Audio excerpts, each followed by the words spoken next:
আপনি দেখুন যে শেখ হাসিনার ১৬ বছরে আমরা দেখেছি যে ২-৪ জন সাংবাদিককে গ্রেপ্তার করা হয়েছে বিভিন্ন মা ক্ষেত্রে। এগুলো নিয়ে কিন্তু গণমাধ্যম কর্মীরা ব্যাপক প্রতিবাদ জানিয়েছেন এবং এগুলো নিয়ে গণমাধ্যমে প্রতিনিয়ত আ সংবাদ লেখালেখি হয়েছে।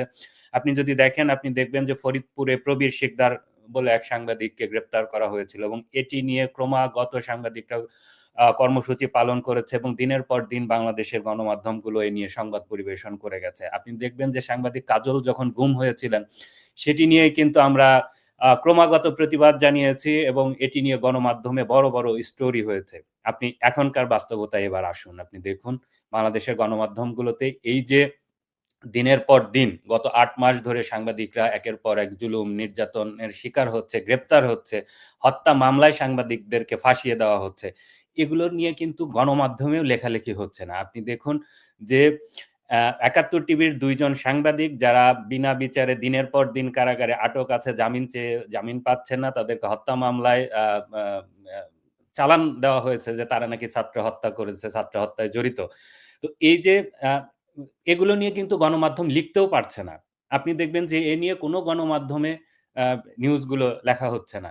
এই যে কয়েকদিন আগে আপনি দেখবেন যে আ ডেইলি স্টারের সম্পাদক মাহফুজ আনাম তিনি কিন্তু একটি অনুষ্ঠানে বলেছিলেন যে ২৬৬ জন সাংবাদিকের নামে মামলা হয়েছে। হত্যা মামলা, তার হত্যা চেষ্টা মামলা এই ধরনের মামলাগুলো হয়েছে। এই যে বড় একটি অংশর নামে ঢালাও মামলা, এই ঢালাও মামলা তো বাংলাদেশ কখনো দেখেনি। মানে শুধু আওয়ামী লীগের বিগত ১৬ বছর নয়, আপনি যদি বাংলাদেশ প্রতিষ্ঠার পর থেকে ৭১ এর পর থেকে আপনি যদি দেখেন, বাংলাদেশের ইতিহাসে এরকম সাংবাদিকদের নামে ঢালাও মামলা, হত্যা মামলা, হত্যা চেষ্টা মামলা এগুলোতে ফাঁসিয়ে দেওয়ার কালচার কখনোই ছিল না।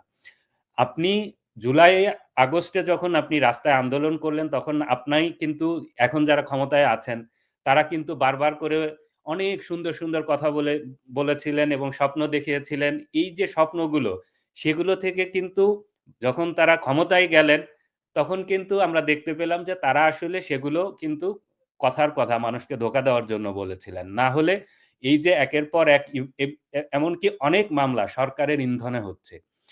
এম সরকারের দিক থেকে আইন উপদেষ্টা অনেক সময় বলার চেষ্টা করেন আসিফ নজরুল যে, এই মামলাগুলোর সঙ্গে সরকারের সম্পৃক্ততা নাই। জনগণ স্বতঃস্ফূর্তভাবে মামলা দায়ের করছে। কথাটি ঠিক নয়।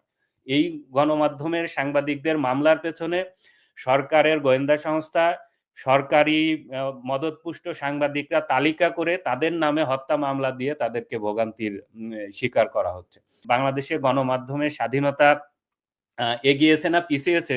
আমি যেই কথাটি বললাম, যে আলাপগুলো করলাম নিশ্চয়ই এর মধ্য দিয়ে আপনি একটি চিত্র পেয়েছেন।